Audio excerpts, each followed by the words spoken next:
I'm Dan Smolin. I built a successful executive career in marketing and communications before becoming a top headhunter and founding my own executive search firm. Now get this, every day, mainstream media runs stories in which old school bosses and thought leaders frame your work and workplace issues in ways that are often divisive and unmeaningful. And that's just crazy. The time has come for you to answer the question, what's your work fit? So that your work and career fit who you are, how you want to live, and what you want your lasting contributions to be. What's your work fit? It answers your questions and tackles the issues that keep you up at night about advancing your career in this time of workplace revolution. So let's get started.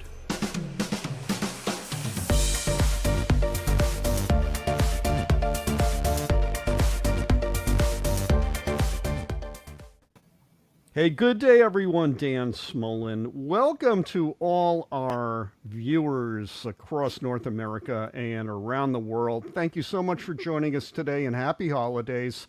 We have a great show lined up for you today. This is going to be the last show of 2022, and we'll get to that in a minute. But first, a little shameless self-promotion.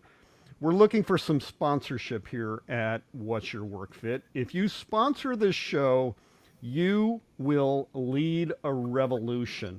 We have a great audience, a lot of really amazing people, and I want to talk to you if you're interested in promoting us, and we can promote you. So just reach out to me at your convenience at dan@dansmolin.com, and I can tell you all about it.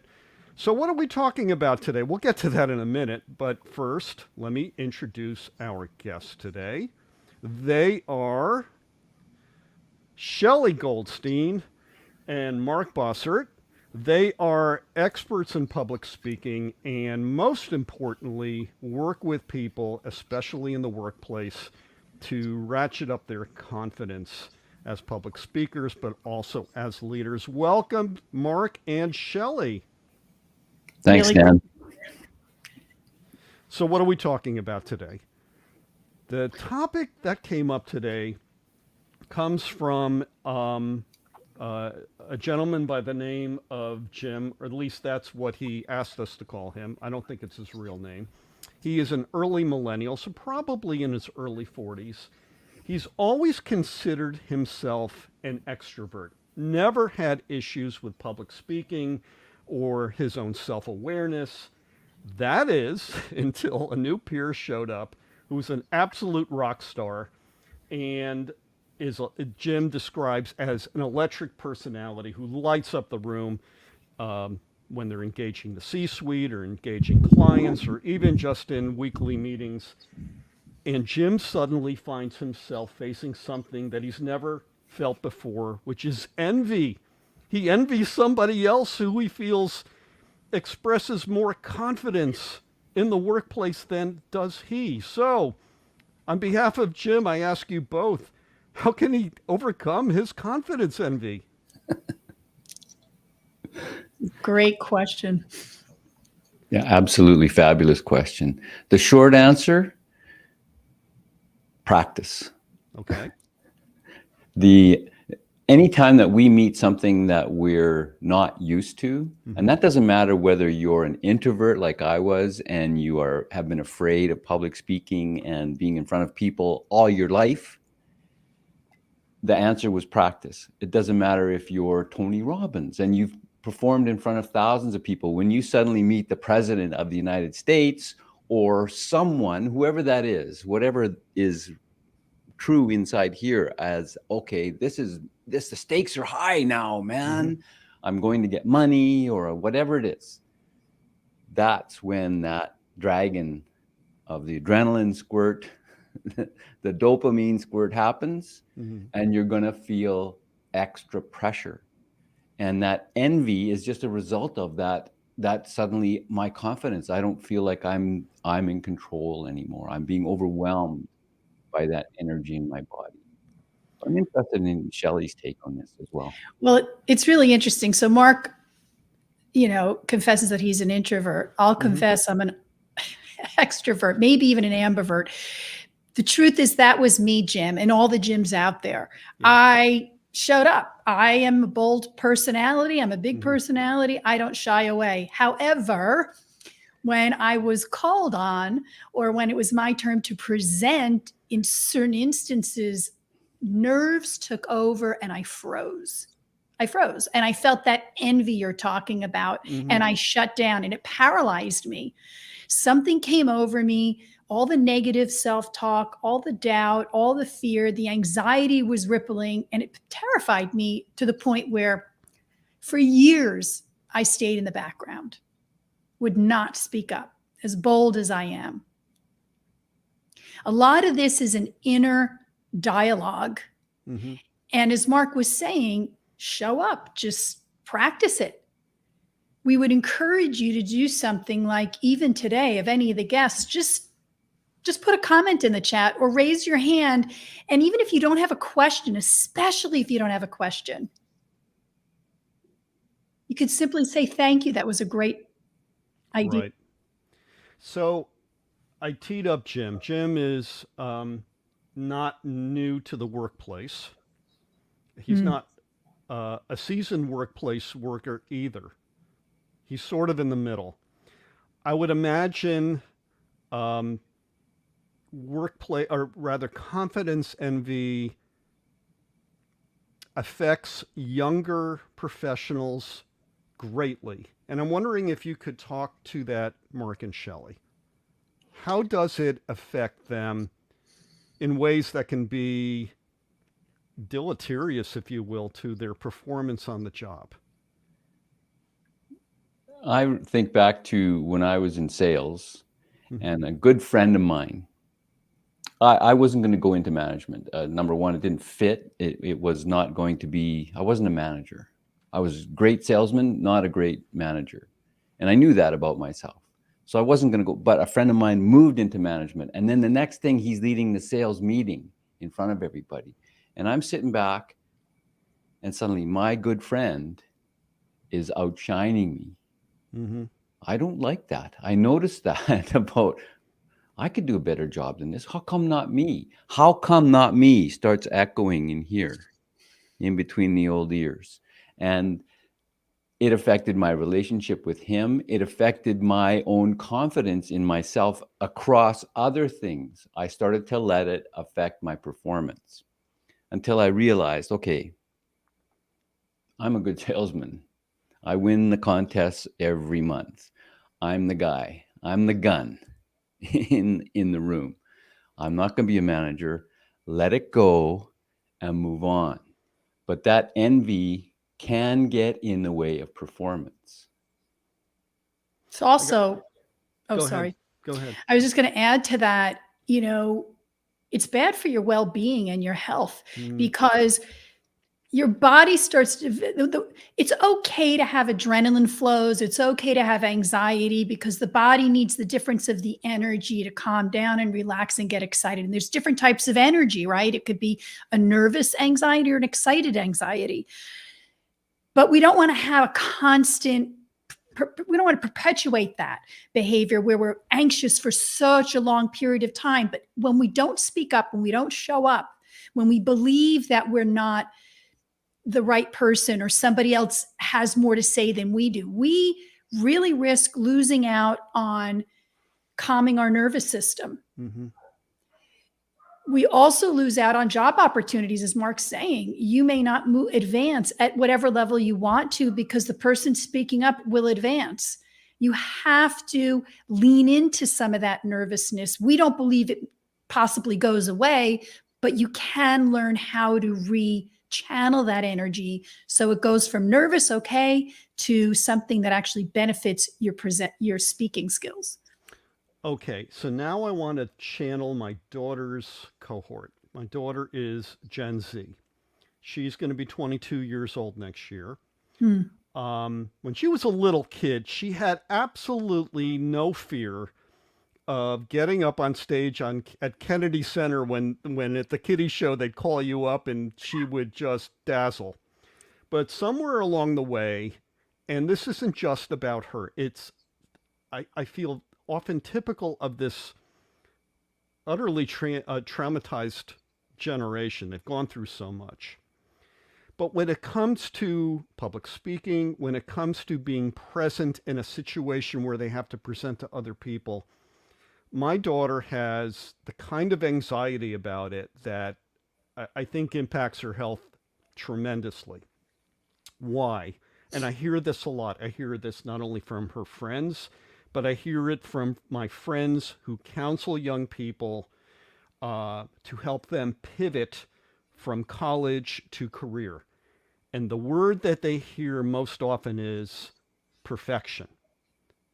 I need to express perfection, which to me is kind of irrational. I understand it because they've grown up with this idea that they have to be perfect, social media, but also from their peers and also from how they are prepared to get into college and then into careers. So let's talk to my daughter's generation and let's give them some support and empowerment mechanisms that help them practice, Mark, but then get them beyond that to, let's get you to a point where you feel really good about being present in the workplace, presenting. What are your thoughts on that? I think that for all of us, and this is a generalized idea, that you think you are prepared for something. I see your book there on grief.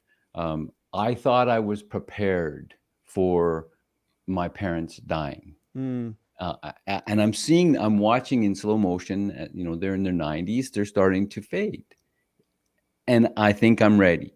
And then the next kind of step down happens and I think I'm ready, but I'm not really. It's just an idea. I can have the mindset. I can have the words echoing in my head. I can have all that stuff, but until I actually experience it, I don't know. And that's the difference with practice. Mm-hmm. That's the difference between, can you put yourself under pressure and do the reps, practice? And we don't ever get an opportunity to do that unless we step up on stage. Mm-hmm. And for people, it's very contextual. Like I can do it at the theater, but I can't do it in front of the camera.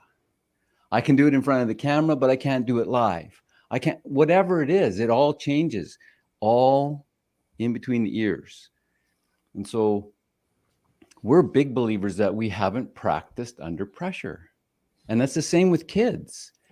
When they don't feel the pressure and they don't care, they don't know enough yet, it's fine. Mm-hmm. They can do it. But when they start to feel like, I have to do well, then there's that internal pressure happens and it's overwhelming. It's too much. And really, it comes down to, okay, what's actually happening physiologically? The adrenaline is squirting, the dopamine's rising. Breath, settle it down. And under pressure practice. So we use lots of techniques with that. I think you've kind of described what this guy has to go through. He's about to, I'm assuming, has to go into a situation facing superiors and present some thought leadership. How, for someone who doesn't have the practice to self-calm and to self-direct and to focus, what are some of the steps that they can do that maybe aren't formal and maybe are private in their own home where they're not being judged or feel that they're being judged? What are your thoughts? And I think our viewers will certainly align with this if they feel any sort of anxiety. Great idea, Mark and Shelley, but how do I get this started? Shelley, what are your thoughts? Well, I kind of hinted at one idea that's really easy is to just raise your hand or comment, whether you're on a social media platform and somebody puts a post, just go into the comments and write "great post" or "I really enjoyed this." You don't have to have anything over complicated, or when you're in an all hands meeting, perhaps, or some situation in class, if you're still in school, and you don't even really have a question, you can raise your hand. And that would be the first step, especially when you're not prepared. And again, the comment could be thank you, or that's interesting. It doesn't necessarily have to be a profound question, but that first step of just raising your hand will get you there. You'll feel the adrenaline go up because you're like, oh my goodness. And then when the teacher calls on you or somebody reads your post and comments, you'll start to feel relaxed, like, hey, what I have to say aligns with a lot of other people. And honestly, who thanks the speaker? Rarely we do. Mm-hmm. It's a nice way to do it. So it's a good way to put yourself out there. And that's the first step in showing up. And when it starts feeling good, now you could understand that you're experiencing an essence of confidence. So start with comments. Just a comment, or raise your hand. I'm sorry. I was going to say, do you think most people don't get to comments, that they get a lot broader, and that overwhelms them? Is comment an easier scaffolding step to get to confidence? Well, we don't really know how people are going to respond to us. We just have to know that if we put that comment in there and we own it, or perhaps you're in the market or you're with an Uber driver, start a conversation with the person who's the checkout or the Lyft driver, and just say, hey, great day today, or how are you? Putting yourself out there in little tiny bits. Again, the person may not want to speak to you, but you taking that first step is what you have to embody as enough. And you've made the attempt and the effort. While we were talking, I got a text message from a friend who has headcount, and he is a little more of an old school type of person. He didn't want to be in the comment thread. He works for a company and he just doesn't want to be exposed. Okay, I get that.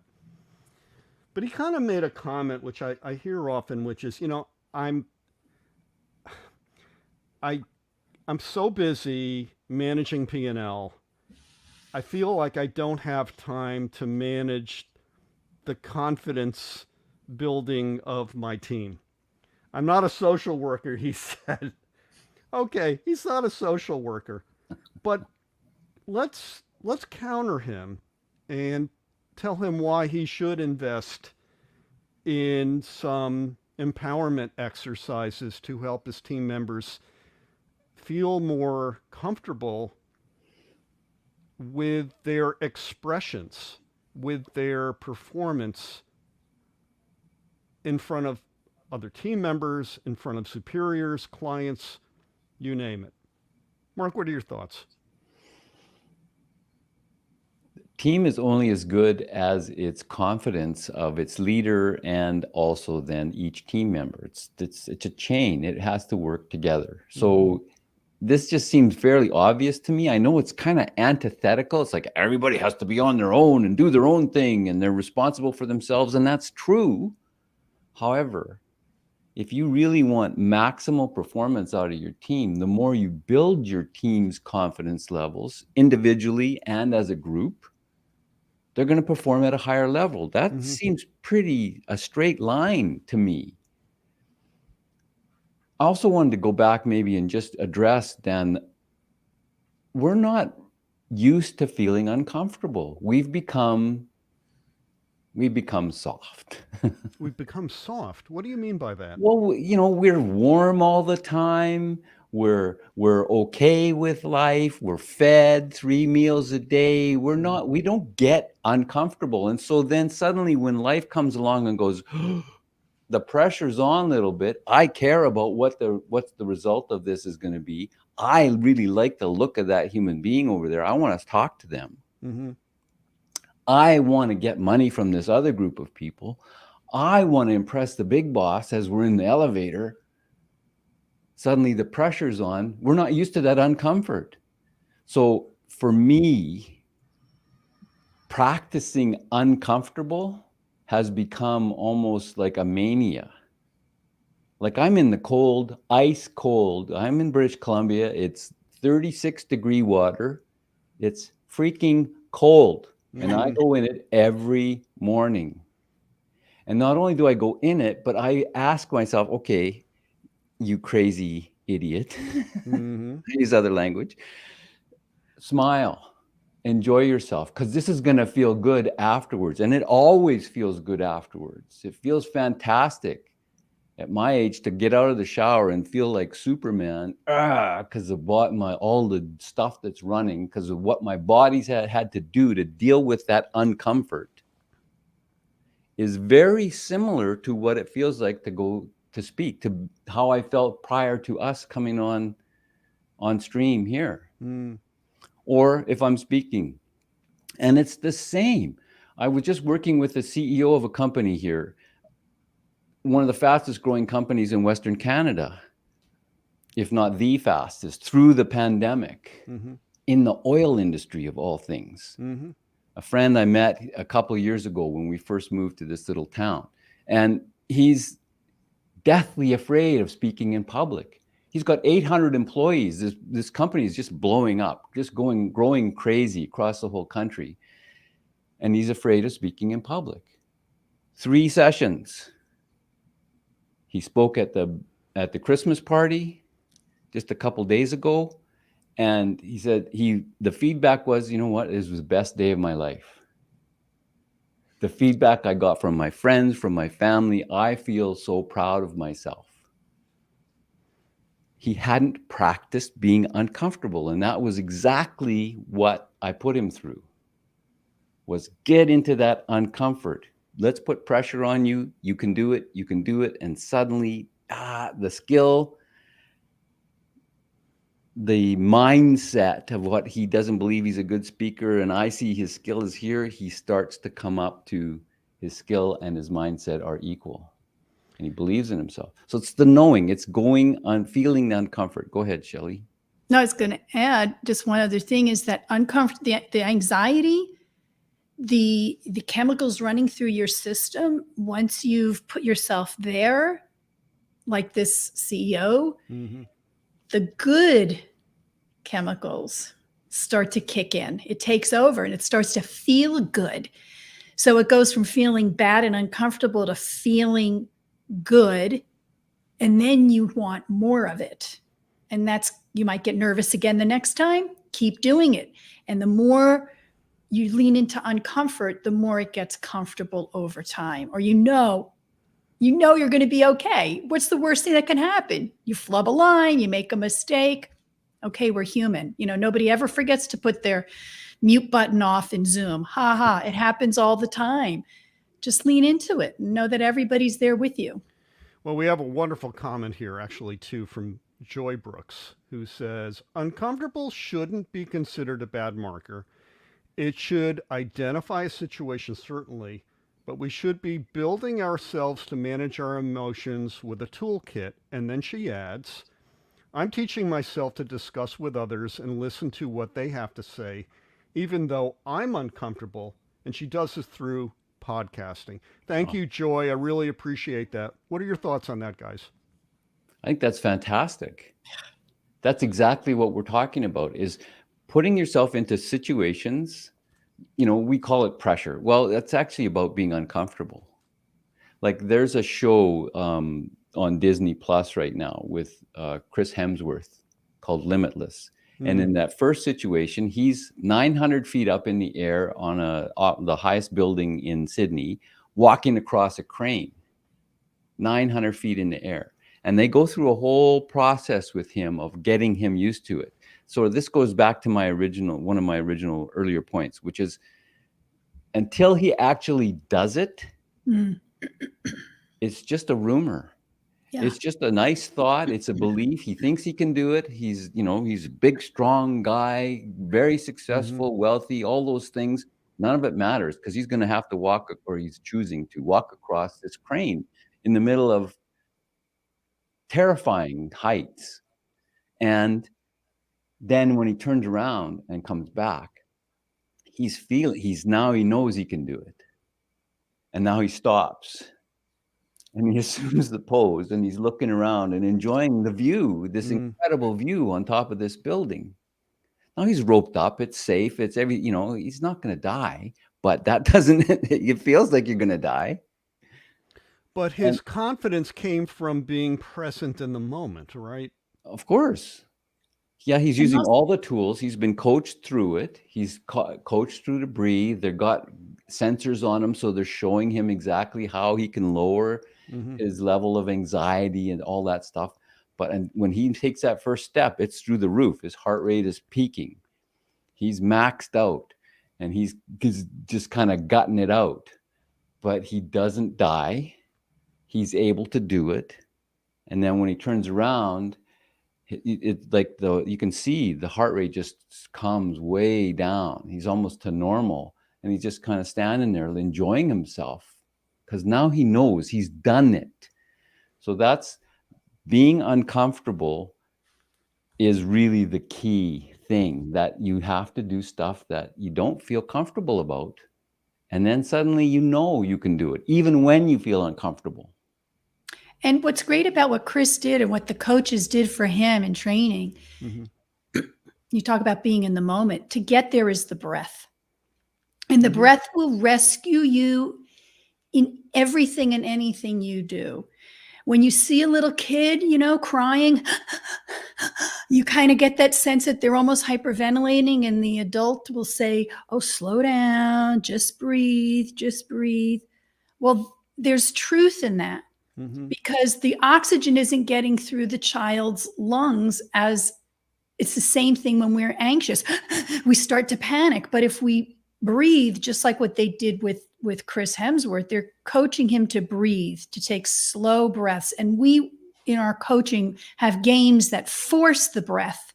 So when you get used to it and getting comfortable, being uncomfortable in that silence, eventually it becomes second nature because it starts feeling good.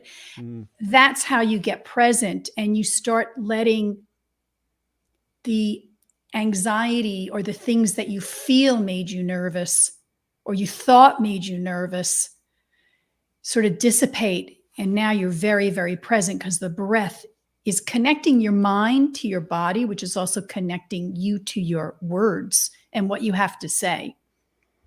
So I want to get to the idea of what this podcast is about, which is finding your work fit, finding a fit for your work so that it's joyful, but it's also part of a bigger joyful experience of like everything else you're doing in a day. And I think what I noticed as a headhunter for many years is that oftentimes people don't feel comfortable in their own skin, right? And I think we're none of us are immune to that. There's going to always be somebody who will come along who will remind us of something we don't like about ourselves. And therein lies the rub. Therein lies all the anxiety bubbling up and everything. So the value of what you guys bring to this process is liberation, if you will. Liberating your soul, so to speak, so that you feel comfortable with yourself. If you exude confidence, if you are in tune with your own humanity, you actually get to do what others hope to see in you, which is to say, I like myself. I hope you like me. I hope you will give me the time of day so I can express my value to you. And in a broader sense, I become part of your work fit, which is to say, I'm really good at my job. I'm well liked. I'm respected. And I'm here for the long run. What are your thoughts in terms of how overcoming confidence envy to empowerment can help people achieve a positive work fit? Well, I'm going to jump right in with storytelling, because we may not We don't have control over what others feel and think. Right. But when we take ownership, when we look at our experiences in our life and the things we've done in and out of work, the accomplishments, however small they are, you brought food to a friend who was sick with COVID. You stepped in and helped on a project because one of your colleagues wasn't able to make it into work that day, but you wanted to meet the deadline. So you took on extra, whatever that little initiative, that story, own that and be proud of it and share it. What happens is, because we are storytelling beings, we love sharing and hearing them. People will, those who align with your story will show up and say, Dan, that was, I share that. As you have today. You've talked about moments where you were not comfortable, or some of the people that have written in comments. And Mark and I are sitting going, yeah, that's us. We get it. We align with you. We're there. We're public speaking coaches, and we've felt that. We've lived that. So it's those moments of sharing who you are and owning it. And you have to be okay that everybody may not agree with you or like you. That's not the point. The point is that you show up and be your best self and be comfortable in that space to know, I own this. This is who I am. Let's move forward. And I'm happy to hear what you are all about as well. So I want to ask you about what you just said, because I think you all are familiar with the scale of expression of vulnerability in social media. And I see this a lot on LinkedIn. And sometimes I think it really hits the mark. It feels honest to me. A year ago tomorrow was the day I had prostate cancer surgery. And I went from having cancer to not having cancer. And I was grateful. And I got on social media and I expressed my truth to it, which is to say, hey guys, don't wait. Deal with this. It saved my life. It could save yours. Okay. What I heard from people was gratitude, was thank you for sharing and so forth. The cynic in me sometimes sees some of these expressions of vulnerability and says, what's going on here? Are they really meaning what they say? Or are they saying these things to get attention? Do we sometimes run the risk of being too emotive, of vulnerability, or not being honest with it? Well, intention is everything in that regard.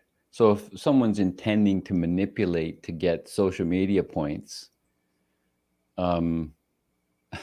well, there's a real lack of integrity and like a broken human being underneath that, in a way, that feels like strangers' approval is going to heal the hole that's really inside them, that they have to do the work. Whether that's a therapist or a coach, or I don't know what it is, trip to Nepal. I don't know. That's for them to feel. At some point, you realize that I'm responsible for me, and the only thing I can control is inside this skin suit. Truly. I might think I can control other people, but that's an illusion. I don't really have ultimate control, no matter what. And the I think vulnerability is really important. Personally, I don't like the word much. I'd rather speak from my heart. Well, I like that. And share who I am. And I don't really care that much if I get kudos for it, or brickbats. Doesn't matter. Whatever flies is, I'm welcoming. I'm okay with that. It's for me, frankly. I feel good being self-expressed. I can't think of a better thing, having wanted it all my life, to finally, 40 years later, being able to be fully self-expressed in front of other human beings, whether that's happy, whether that's angry, whether that's sad. I'm okay with it because it feels so bloody good. There's nothing better. And when I lose myself in it, when I become the instrument, the flute, and something's playing me and I'm being surprised as much as the audience is, that is on a whole nother level. That's in the zone. That's the best performances we've seen in sports or arts or whatever. And I get to do that.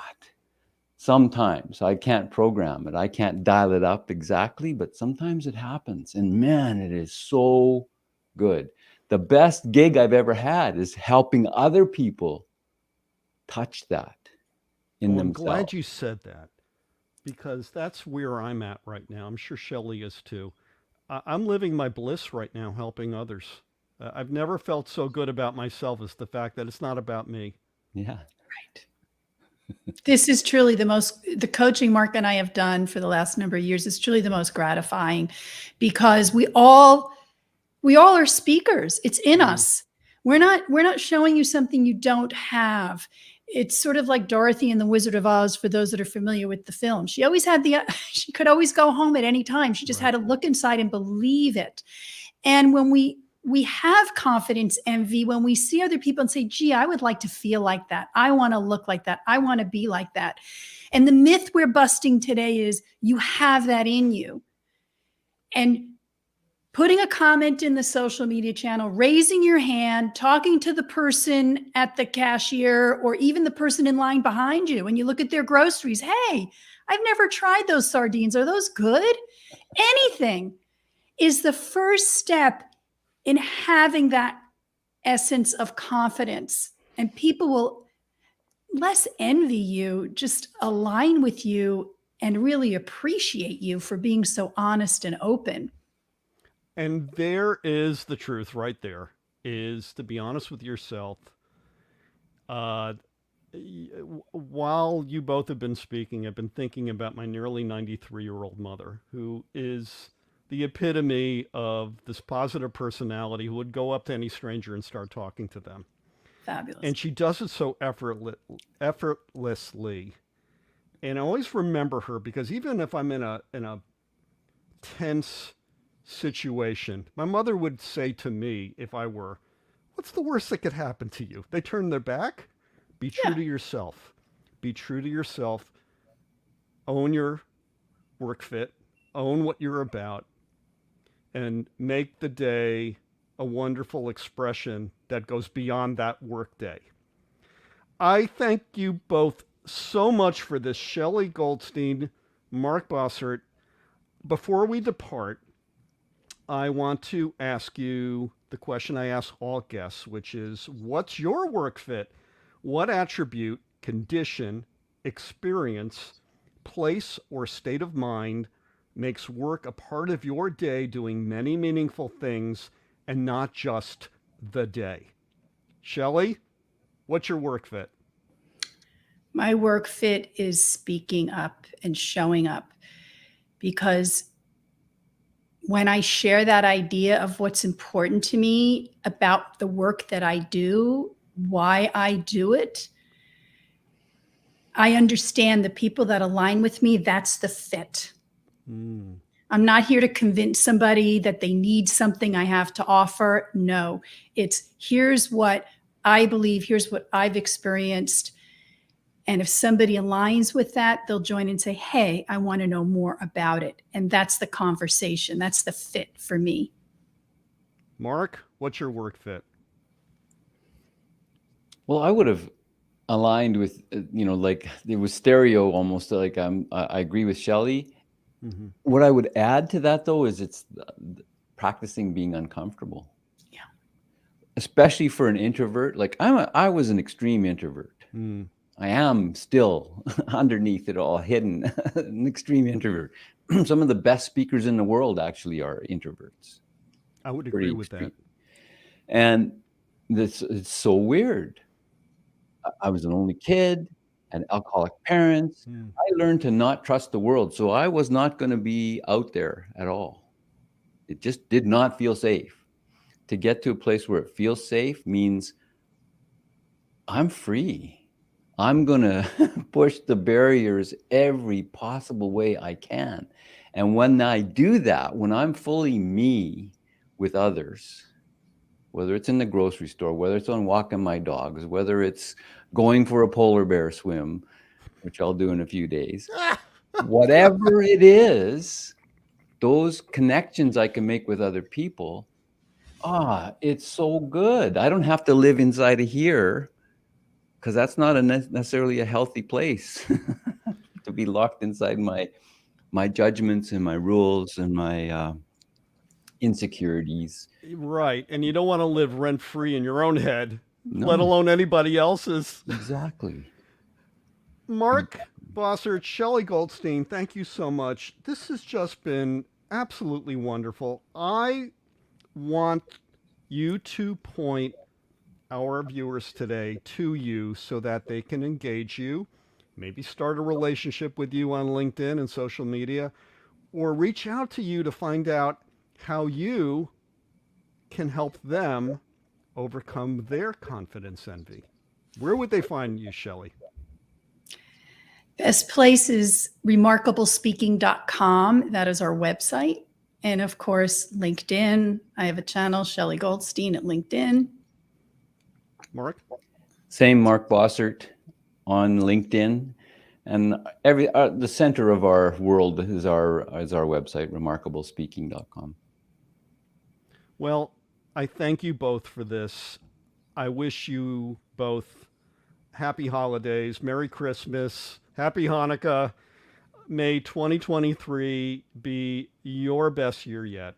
Thank you so much, Mark and Solstice to Shelley. you, Dan. Thank you. Thank you for this great opportunity, and thank your audience for listening in and having their great comments and questions. Well, we hope to get you back soon. I hope we can get you back on in the new year. Thank you. Awesome. Would love that. Thank you.